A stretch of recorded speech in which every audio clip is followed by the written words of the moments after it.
রোজার রয়েছে বিস্ময়কর সব উপকারিতা।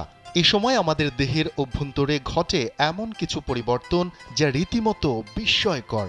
রমজানের প্রথম, দ্বিতীয় ও তৃতীয় 10 দিনে রোজা রাখার ফলে আমাদের দেহের অভ্যন্তরে কি কি পরিবর্তন ঘটে তা জানিয়েছেন যুক্তরাজ্যের ক্যামব্রিজের এডেন ব্রুকস হাসপাতালের অ্যানেস্থেশিয়া অ্যান্ড ইন্টেন্সিভ কেয়ার মেডিসিনের consultant doctor Rajin Mahruf.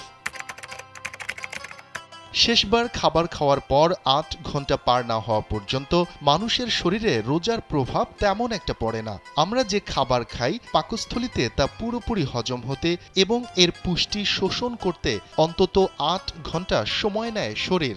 Vision hot and cool AC 4-ওয়ে সলিনয়েড ভালভ টেকনোলজিতে হিটিং ও কুলিং দুই মোডেই কাজ করে সমানভাবে। Vision hot and cool AC. যখন এই খাদ্য পুরোপুরি হজম হয়ে যায় তখন আমাদের শরীর যকৃত এবং মাংসপেশিতে সঞ্চিত থাকে যে গ্লুকোজ, সেটা থেকে শক্তি নেয়ার চেষ্টা করে। শরীর যখন এই চর্বি খরচ করতে শুরু করে তা আমাদের ওজন কমাতে সাহায্য করে। এটি কোলেস্টেরলের মাত্রা কমায় এবং ডায়াবেটিসের ঝুঁকি কমিয়ে দেয়। তবে যেহেতু রক্তে সুগার বা শর্করার মাত্রা কমে যায় সে কারণে হয়তো কিছুটা দুর্বল এবং ঝিমুনির ভাব আসতে পারে। কিন্তু প্রথম কয়েকদিনের পর আপনার শরীর যখন রোজায় অভ্যস্ত হয়ে উঠছে তখন শরীরের চর্বি গলে গিয়ে তা রক্তের শর্করায় পরিণত হয়।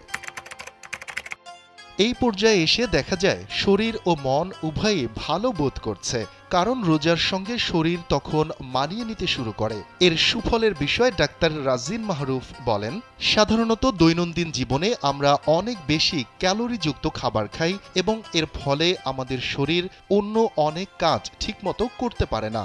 যেমন ধরুন, শরীর নিজেই নিজেকে সারিয়ে তুলতে পারে, কিন্তু রোজার সময় যেহেতু আমরা না খেয়ে থাকছি তাই শরীর তখন অন্যান্য কাজের দিকে মনোযোগ দিতে পারে। কাজেই রোজা কিন্তু শরীরের জন্য বেশ উপকারী। এটি শরীরের ক্ষত সারিয়ে তোলা বা সংক্রমণ রোধে সহায়তা করতে পারে।